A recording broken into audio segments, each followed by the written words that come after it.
March 18, 1990, two identical twin sisters, just 15 years old, leave home on foot in Augusta, Georgia. They tell their mother they'll be back soon, just running a few errands. But they never come back. Their names are Danette and Jeannette Millbrook. For over 3 decades, their family has begged for answers.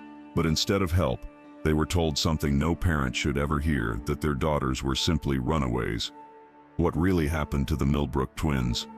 This is one of America's most haunting and most ignored missing persons cases. Danette and Jeannette Millbrook were born on April 11, 1974, in Augusta, Georgia. They were identical twins, shy, sweet, inseparable. By all accounts, they were ordinary teenagers. They loved each other's company, helped care for their younger siblings, and were close with their mother, Mary Miss Louise Sturgis. In early 1990, the family had recently moved into a new apartment in the Bethlehem neighborhood, one of Augusta's poorer areas at the time. It wasn't an easy life, but they had each other, and that was enough. On March 18, 1990, the twins went to church with their family as usual. Later that afternoon, they asked their mother if they could walk to their cousin's house and to a nearby gas station.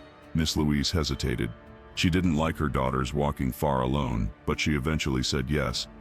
They left home together, dressed alike in jeans, white t-shirts, and jackets. It would be the last time anyone in their family ever saw them alive. Hours passed, then days, and by nightfall, a mother's intuition told her something was terribly wrong.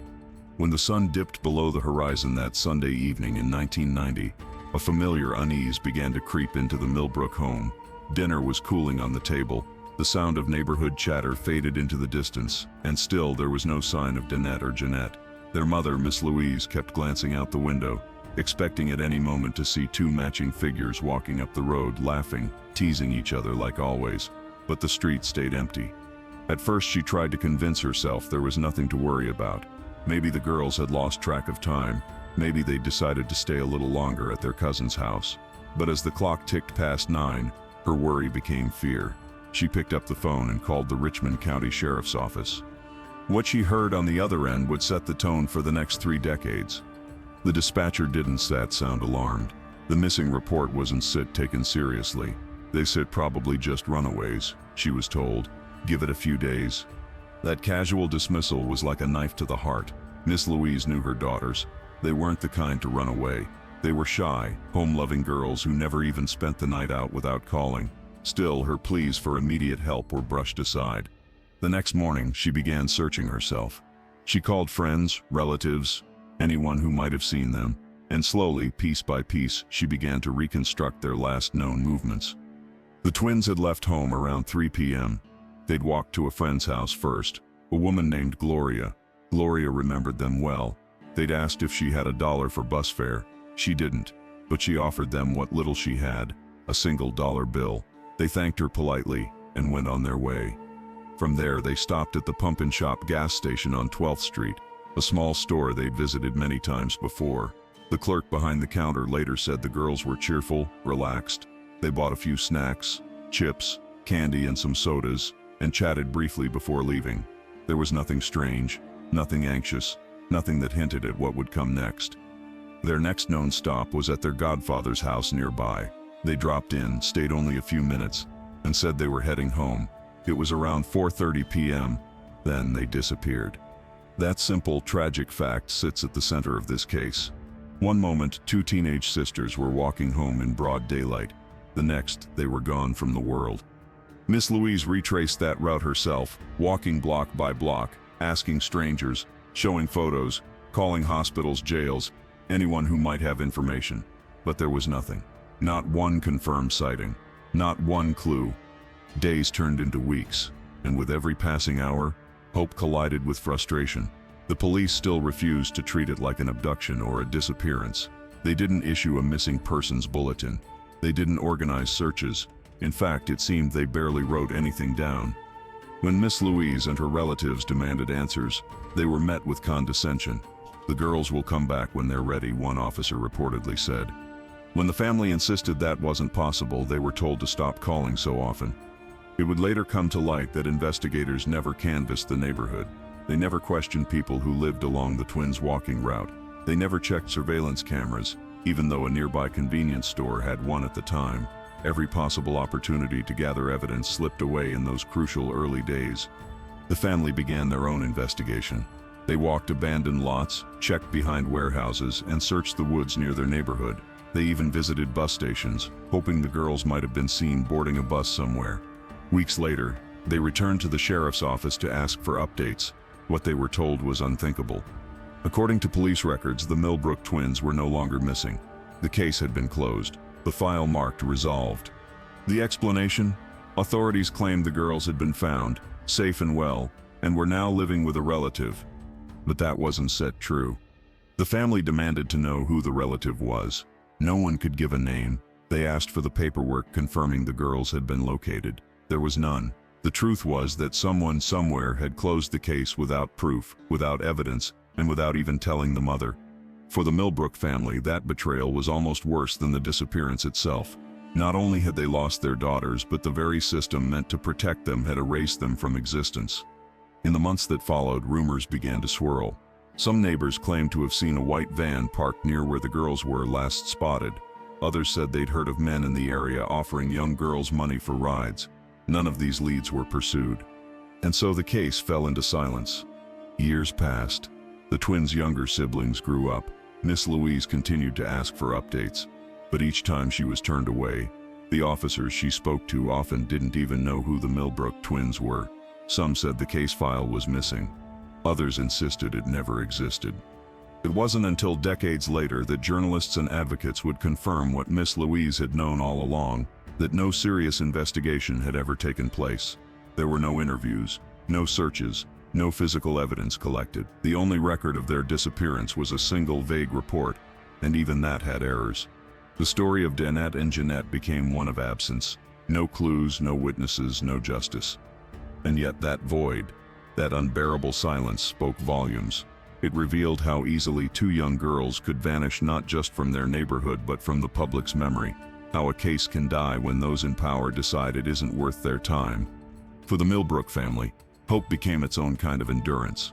Each year that passed without answers was another year they had to remind the world that their daughters mattered, that their names still meant something. By the time new investigators revisited the case decades later, so much had already been lost. Evidence, leads, even memories. But one thing never disappeared: a mother's conviction that her daughters hadn't run away. They were taken, and the world had looked away.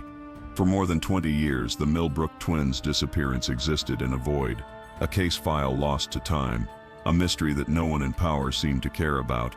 Their family had done everything possible: letters to police, petitions to reopen the investigation, even appeals to local television stations. But each time their cries for help echoed into silence. And then in 2013, something shifted. Two independent podcasters, Brooke Hargrove and Laura Norton, stumbled across the Millbrook case while researching missing persons for their series The Fall Line. At first, they assumed it was just another tragic cold case, but as they started digging, they realized it was something far worse, a case that had been deliberately forgotten. When they reached out to the Richmond County Sheriff's Office for the original file, they were told it couldn't be located. No record, no statements, no reports, nothing.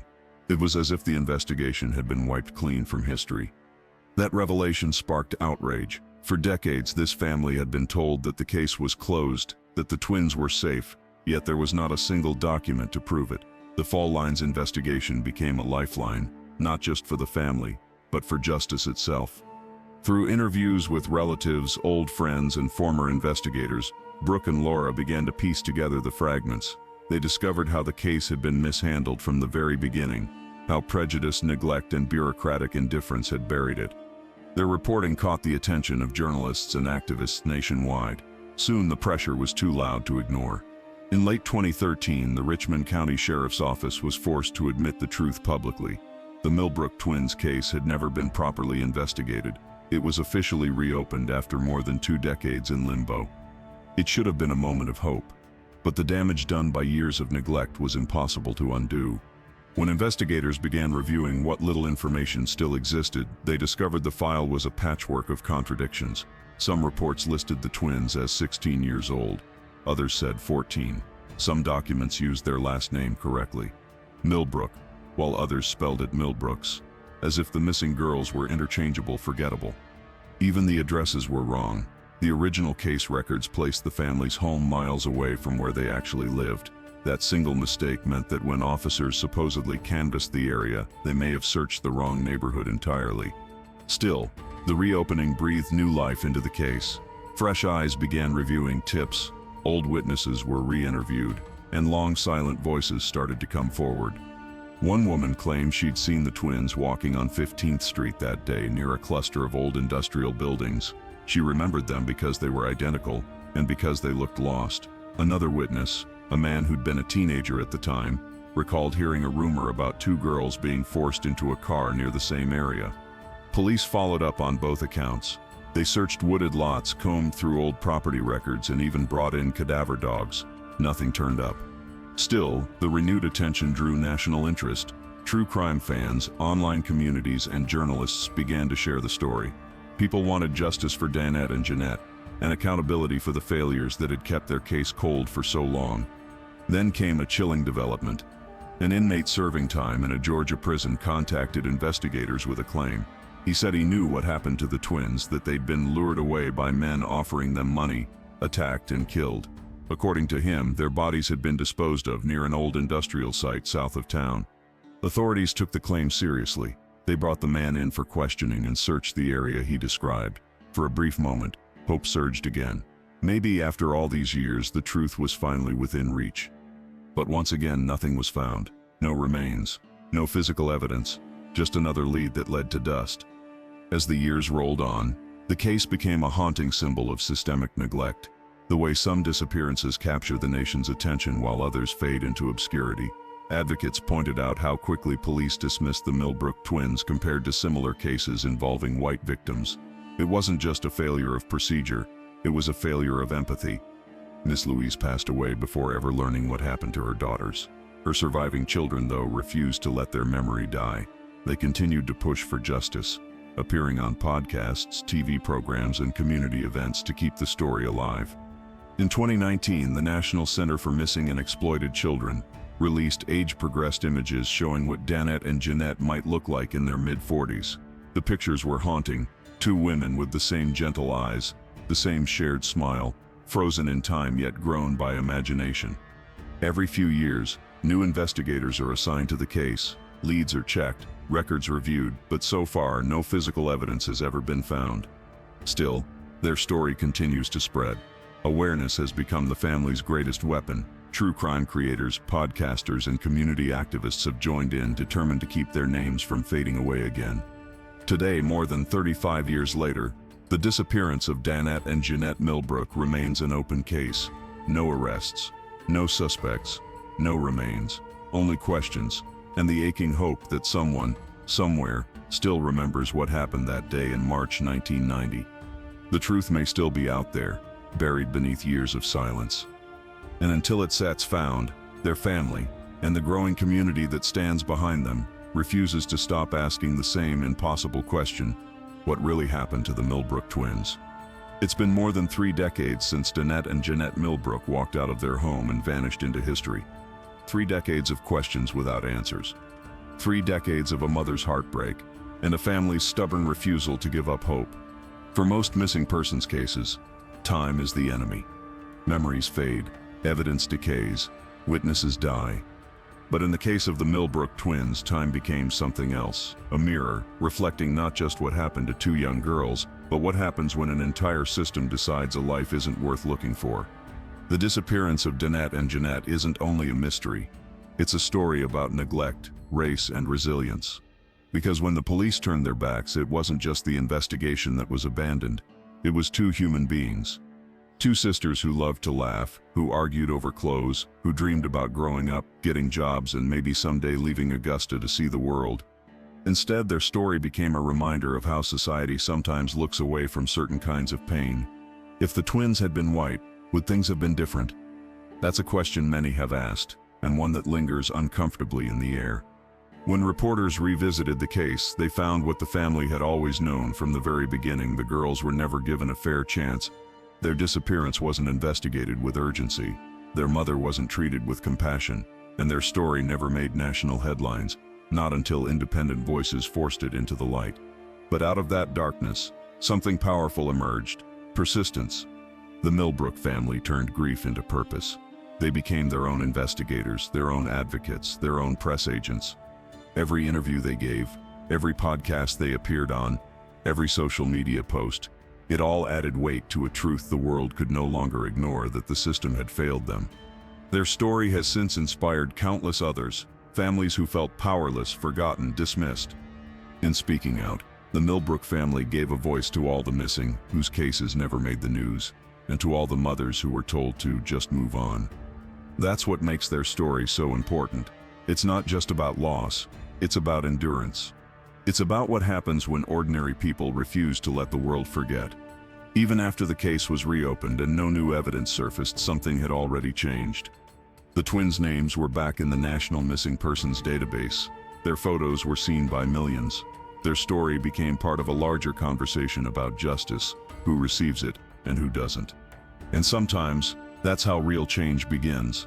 Not with a single revelation, but with people refusing to be silent. There's a saying in true crime circles: every story has an ending, but not every ending brings closure. For the Millbrook family, closure may never come, but what they've created, awareness, attention, empathy, might save someone else's child. Because when the system fails one family, it can fail any family. But when a community stands up and demands better, it changes what's possible for the next. Even now, the case file remains open. New detectives occasionally review the evidence, though there's still little to go on. The truth may be buried deep in someone's memory, in forgotten paperwork, or in ground that's never been searched. But until the day answers come, their names continue to echo across the years. Danette and Jeannette, two sisters, two stories intertwined, and one community still searching for justice.